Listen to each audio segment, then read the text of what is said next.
उदय India digital में आपका स्वागत है। भारत की सशस्त्र सेनाएं हमारे देश का गौरव है। इसने हमेशा हम भारतीयों का सिर गर्व से ऊंचा रखा है। लेकिन क्या आप उन लोगों को जानते हैं जो भारतीय सेनाओं को लड़ने के काबिल बनाते हैं? ऐसे संस्थान जो भारतीय सेना के आंख, नाक और कान के जितना महत्वपूर्ण होता है। हम आपको आज ऐसे ही संस्थान के बारे में बताएंगे। तो स्वागत करिए भारत इलेक्ट्रॉनिक्स लिमिटेड यानी बीईएल के सीएमडी श्री दिनेश बत्रा जी का। दिनेश जी, स्वागत है आपका। नमस्कार कैसे हैं आप सर? जी, बहुत अच्छा हूँ। हम अपने दर्शकों को बता दें कि भारत इलेक्ट्रॉनिक्स लिमिटेड यानी बीईएल भारत सरकार का एक सार्वजनिक उपक्रम है और ये हमारे देश की सेनाओं के लिए संचार उपकरण बनाती है और ये देश के लिए बहुत अहम है। दिनेश बत्रा जी, पीएम मोदी ने भारत को आत्मनिर्भर बनाने का बीड़ा उठाया है। भारत इलेक्ट्रॉनिक्स लिमिटेड यानी बीईएल इसमें कैसे योगदान करेगा? जी हाँ, अंशुमन जी, सबसे पहले मैं आपको बताऊं, धन्यवाद आपने बीएल को परिचित कराने के लिए अपने दर्शकों से। लेकिन आपने जैसा कहा कि हम संचार उपकरण बनाते हैं, जी। तो मैं आपको बताना चाहूँगा आपके माध्यम से आपके दर्शकों को, हम बहुत कुछ बनाते हैं और अच्छा। हमारी जो प्रोडक्ट रेंज है वो काफ़ी बड़ी है। हम्म। हम लोग संचार उपकरण, रडार्स, नाइट विजन जी। डिवाइसेस, जी। Electronic warfare systems hmm. और नौसेना प्रणाली के उपकरण, जी। मिसाइल्स और smart cities, batteries, lasers, electronic voting machines जी। और बहुत कुछ। तो जी। बहुत बड़ी प्रोडक्ट रेंज है हमारी। और प्राइमरीली हमारी जो सेनाएं हैं, आर्मी, नेवी, एयरफोर्स, उनके लिए काम करते हैं, लेकिन और दूसरे क्षेत्रों में भी हम लोग बहुत काम करते हैं। जी। दूसरा, आपने कहा ऑनरेबल प्राइम मिनिस्टर जी का जो देश को आत्मनिर्भर बनाने का मुहिम है, तो उसमें भारत इलेक्ट्रॉनिक्स तो रक्षा, जो हमारी मिनिस्ट्री ऑफ डिफेंस है, उसका उपक्रम है। और हम काफ़ी समय से, हमारी मैंडेट ही ये है कि हमको आत्मनिर्भर बनना है, अपनी तकनीकों को विकसित करना है। तो उसके लिए हमारा बहुत बड़ा एक सिस्टम और इंफ्रास्ट्रक्चर है। हमारी रिसर्च लैबोरेटरीज है, हमारे प्रोडक्ट डेवलपमेंट सेंटर्स हैं, जिसमें हमारी 50% से ज़्यादा इंजीनियर्स लगातार कार्यरत हैं और वो अपनी देश में विकसित तकनीकों को डेवलप करने में लगे हुए हैं। हम डीआरडीओ के साथ भी मिलकर काम करते हैं और उनके द्वारा विकसित तकनीक में के बेस पर उत्पादन करना और उनके साथ मिलकर नई तकनीकों को विकसित करना में भी हम लोग कार्यरत हैं। अब जो ये आत्मनिर्भर का एक मुहिम है, जिसकी वजह से देश में एक नई जागृति है जी। कि खाली रक्षा के क्षेत्र में ही नहीं, सारे क्षेत्रों में हमको आत्मनिर्भर बनना है। जैसा आप जानते हैं कि जब ये पैंडेमिक आया, तो हमारे इतने बड़े देश के लोगों के लिए वैक्सीन होना, और दूसरे देश तो अपने लिए अपनी जरूरतों को पूरा करने में भी सक्षम नहीं थे। तो ऐसे में हमारे देश के साइंटिस्ट ने उन वैक्सीन्स को डेवलप किया और इतने दूर दराज के क्षेत्रों तक उसको पहुंचाना और सारे देश के नागरिकों को वैक्सीनेट करना, ये हमारे आदरणीय प्रधानमंत्री जी का जो विजन है, उसकी वजह से संभव हुआ। और आज हम सब लोग स्वस्थ, उस पैंडेमिक को पार करके देश की विकसित वैक्सीन से वैक्सीनेट होके स्वस्थ हैं। तो ये है कि आत्मनिर्भरता, हम किसी दूसरे पर निर्भर नहीं है, हम सक्षम हैं विकास करने के लिए, नई तकनीकों को विकसित करने के लिए, फिर उनका उत्पादन करने के लिए, फिर उनका डिस्ट्रीब्यूशन करने के लिए। तो ये आत्मनिर्भरता मुहिम का है। भारत इलेक्ट्रॉनिक्स भी उस आत्मनिर्भर अभियान में अपना योगदान कर रही है। आज हमारे 85% से ज्यादा जो हमारा टर्नओवर आता है, वो देश में विकसित टेक्नोलॉजीज के द्वारा निर्मित उत्पादों के द्वारा आता है। और अब हम खुद भी प्रेरित कर रहे हैं देश के छोटे एमएसएमई उद्यमों को कि जो कुछ हम पहले आयात करते थे, वो हम उनको बता रहे हैं कि आप इनको विकसित कीजिए। उनको हम एश्योर्ड ऑर्डर्स भी दे रहे हैं उनके लिए। तो इस तरीके जी से भारत इलेक्ट्रॉनिक्स ना कि देश के हमारे कस्टमर्स को, रक्षा सेनाओं को देश में निर्मित उत्पाद दे के आत्मनिर्भर बन रहे हैं, पर जी। और बहुत सी चीजें जो आयात होती थी, उनको हमारे उद्यमियों को प्रेरित करके, उनकी सहायता करके, और जो स्टार्टअप्स हैं उनको सपोर्ट करके, उनके अंदर निवेश भी करके हम लोग देश में उन चीजों को बनाने के लिए काम कर रहे हैं। तो दिनेश इस जी, तरीके जहाँ तक मेरी जानकारी है और आपने भी कुछ इनपुट दिए थे कि आईसी इंटीग्रेटेड सर्किट यानी चिप बनाने में देश में समस्याएं आ रही हैं, जो कि भारत इलेक्ट्रॉनिक्स सामने से बड़ी दिक्कत का सामना करना पड़ा था। इस दिशा में आपने क्या किया है? चिप की जो समस्या जी थी हाँ, भारत के सामने। जैसे कि हम सभी लोग सुनते रहते हैं कि ग्लोबल सेमीकंडक्टर की शॉर्टेज है। जी। और ऐसा क्यों है कि कुछ ही देशों में ये उत्पादन जो था ना वो सीमित और वहीं पर डेवलप होना शुरू हो जाता है। तो हम्म, अब पैंडेमिक की वजह से जब वो जो फैब्स हैं उनमें वो बंद हुए, तो सेमीकंडक्टर की फिर वो पूरी तरह से खुले नहीं या सीमित खुले, लॉकडाउन में थे, तो पेंट अप डिमांड होती जाती रहती है। देखिए सेमीकंडक्टर तो आज हर क्षेत्र में आपके द्वारा प्रयोग में आता है। आप अपना मोबाइल बिल्कुल। फोन देख लीजिए, अभी हम जिस कंप्यूटर्स माध्यम से जुड़े हुए हैं, ये सारे कंप्यूटर्स में हम जिस कार में चलते हैं उस कार के अंदर सेमीकंडक्टर है। हमारी ऑफ कोर्स जो इलेक्ट्रॉनिक्स के जो भी उपकरण आपने गिनाए थे जो भारत इलेक्ट्रॉनिक्स बनाती है, वो सभी कुछ में सेमीकंडक्टर यूज होता है। तो बिल्कुल। जब ग्लोबल में है और उसके बाद वो जो उत्पादन संस्थाएं थी कुछ समय के लिए बंद हुई, फिर पेंट अप डिमांड है, तो वो नहीं सप्लाई कर पाते हैं। तो उस तरीके से भारत इलेक्ट्रॉनिक्स को भी ये शॉर्टेज महसूस हो रही थी।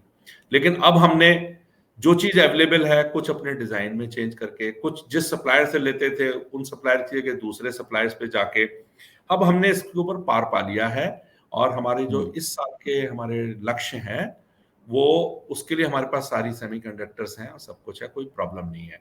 बट ये एक ग्लोबल समस्या है। तो आप जी। जानते हैं हमारी अगेन आदरणीय प्रधानमंत्री जी ने इसको महसूस किया और एक पीएलआई स्कीम आई है। तो हम्म, अब सेमीकंडक्टर के क्षेत्र में भी देश जो है वो आत्मनिर्भर बनना चाहता है और अपना उत्पादन ना कि अपने लिए बट निर्यात के लिए भी करना चाहता है। तो अभी बहुत सी कंपनी सामने आई हैं यहाँ पर फैब लगाने के लिए। भारत इलेक्ट्रॉनिक्स भी कुछ कंपनीज के साथ मिलके, कुछ देशी और कुछ विदेश की कंपनियों से जिन पे ये टेक्नोलॉजी है, इस पे हम लोग विचार विमर्श कर रहे हैं। और मैं अंशुमन जी आपको आपके माध्यम से सबको बताना चाहता हूँ, आज जी। आप देखिएगा अगले 5 से 10 साल के बीच में जैसे वैक्सीन हमारे देश में बना था जो पहले नहीं था, ये सेमीकंडक्टर इतना हो जाएगा कि इसकी कोई शॉर्टेज नहीं होगी और हम बाहर के देशों को निर्यात भी करेंगे। हमें आपके वादे पे पूरा भरोसा है। दिनेश जी, भारत इलेक्ट्रॉनिक्स लिमिटेड एक सार्वजनिक उपक्रम की कंपनी है, लेकिन इसकी जो कार्यशैली है, जो कार्य संस्कृति है, वो प्राइवेट सेक्टर जैसे एकदम परफेक्ट और एफिशिएंट मानी जाती है।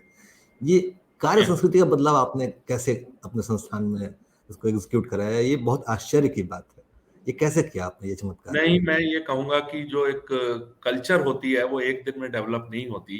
तो हमारे जो पूर्व के हमारे लीडर्स रहे हैं जिन्होंने इस कंपनी को अपनी योजनाओं से और हम्म, यहाँ तक लाए हैं, तो सभी ने उसमें योगदान दिया है।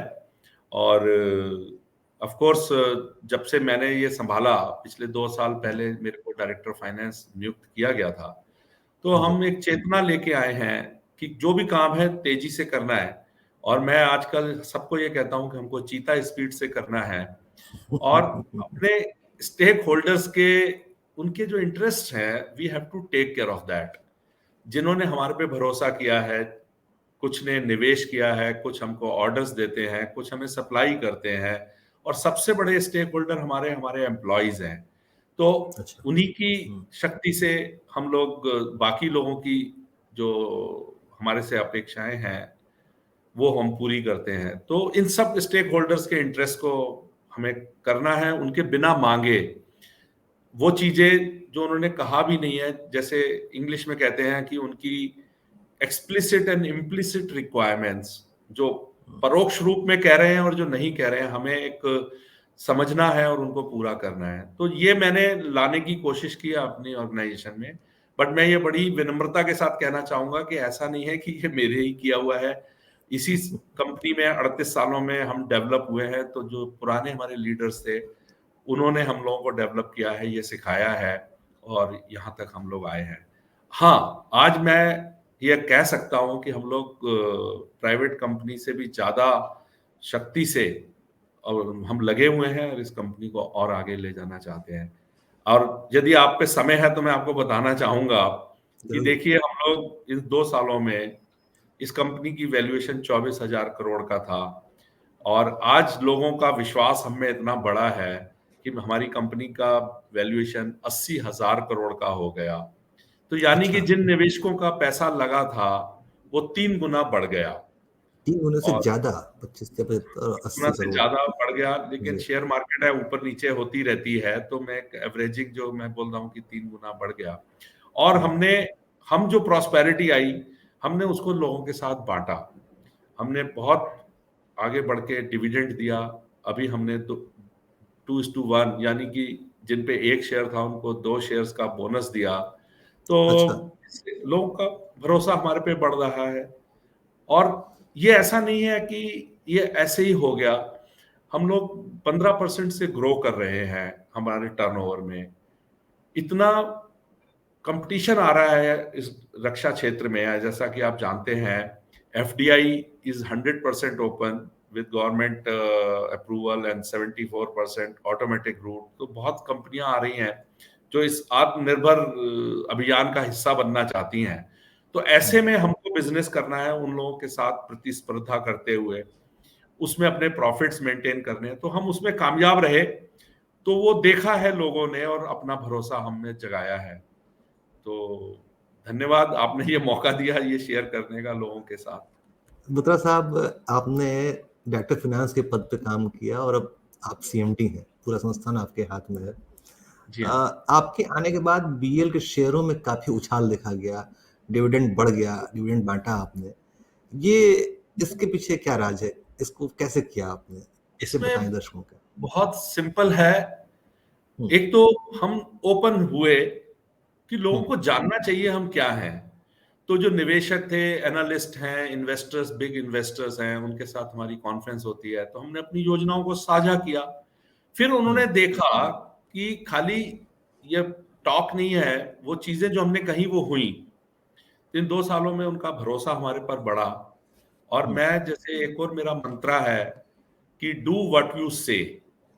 तो एग्जैक्टली। जब लोगों को भरोसा होता है कि आप जो कह रहे हैं वो होगा भी, तो फिर उसके रिजल्ट सामने हैं।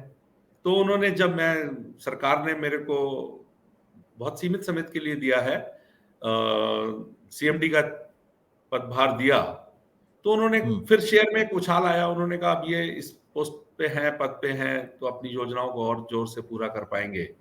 तो शेयर में एक उछाल आया था। जी हाँ, इकोनॉमिक टाइम्स में छपा भी था। आप सही कह रहे हैं। तो बहुत दया है ईश्वर की और आप सभी लोगों की कि ऐसा हुआ। ये आपकी लीडरशिप का कमाल है सर।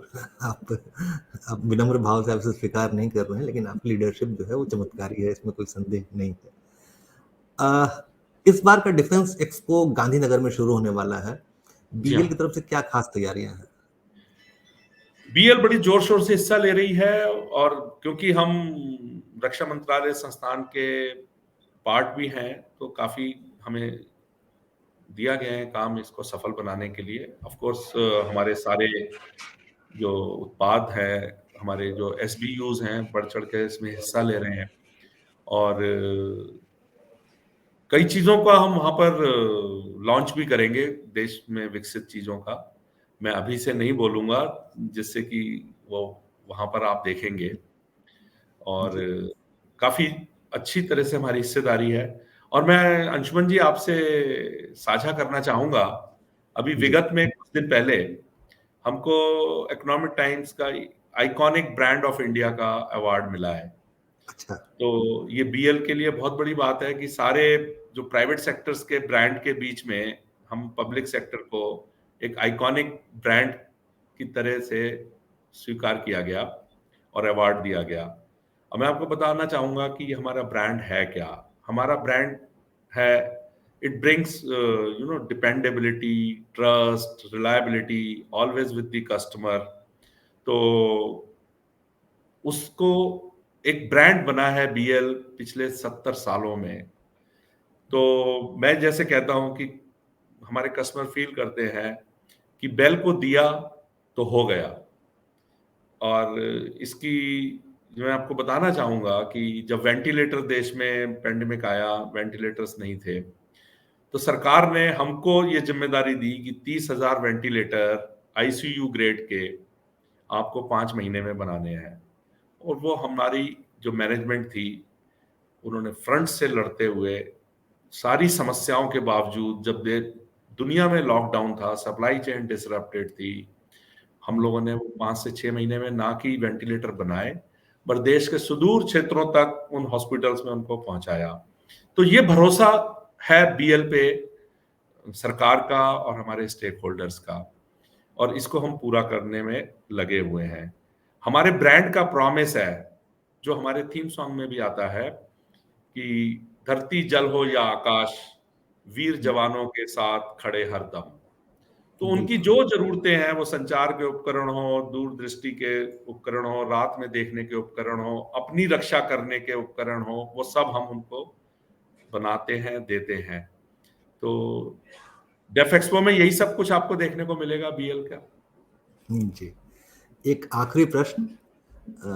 भारत का जो पूरी दुनिया में जो रक्षा उत्पादों का निर्यात हो रहा है, उसमें भारत की हिस्सेदारी बढ़ती जा रही है। भारत उन टॉप 25 देशों में आ गया है जो कि दुनिया में रक्षा उत्पादों का निर्यात कर रहा है, जो कि जी भारत हाँ। सबसे बड़ा आयातक हुआ करता था पहले। तो बीईएल के उत्पादों को निर्यात को लेके क्या योजना है या फिर क्या टारगेट सेट किया है आपने? जी हाँ, हम लोग बहुत एग्रेसिव हैं हमारे एक्सपोर्ट्स एफर्ट्स में। और हमारे से अपेक्षा भी है सरकार की कि हमारा 10% ऑफ टर्नओवर हमारे निर्यात से आना चाहिए। और हमारे को लक्ष्य भी दिया गया है 2024-25 तक $0.5 बिलियन का निर्यात करने का। तो उसके लिए हम लोग जो भी उत्पाद उनके लिए बनाते हैं, कस्टमाइज भी करते हैं एक्सपोर्ट के लिए। लेकिन हम अपने फुटप्रिंट बढ़ा रहे हैं, क्योंकि हम कस्टमर के पास रहना चाहते हैं, जिससे वो हमें भरोसा कर सके कि हम बेच के कहीं चले नहीं जाएंगे। तो अब हम लोगों ने अपने ऑफिसेज खोलने शुरू किए हैं। पिछले कई सालों में हम लोग सिंगापुर, श्रीलंका, म्यांमार, ओमान, और अभी हमारा और न्यूयॉर्क में तो हम पहले से ही हैं। और अब हमारा नेक्स्ट ऑफिस जो है वो नाइजीरिया में आ रहा है, उसके अगला ब्राजील में लाने की योजना है।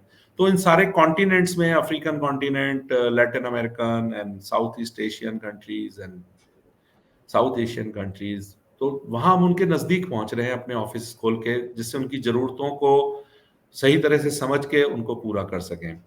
तो इस तरह से हम लोग अपना एक्सपोर्ट्स बढ़ा रहे हैं। और कई अभी हमें एक विगत में एयरबस ने एक बहुत बड़ा ऑर्डर दिया था $90 मिलियन का, जो उनका एयरक्राफ्ट है C295।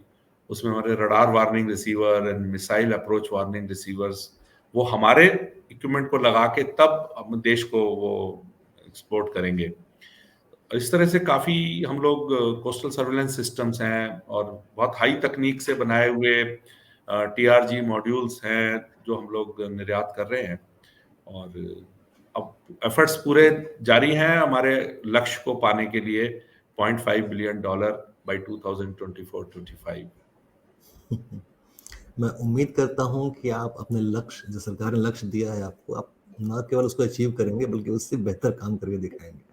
जी हाँ। दिनेश मित्रा जी, हम लोग जल्दी ही मिलने वाले हैं डिफेंस एक्सपो में। मैं 1-to-1 इंटरव्यू करूंगा आपका। आपका जानकारी के लिए बहुत बहुत धन्यवाद। उदय इंडिया के दर्शकों की तरफ से आपका बहुत बहुत धन्यवाद। बहुत बहुत धन्यवाद और मेरी शुभकामनाएं आपके चैनल के लिए, जो हिंदी के प्रचार प्रसार में रात दिन लगा हुआ है। और जी। रक्षा क्षेत्र को बढ़ावा दे रहा है और हिंदी को बढ़ावा दे रहा है। मेरी बहुत शुभकामनाएँ। Thank you sir.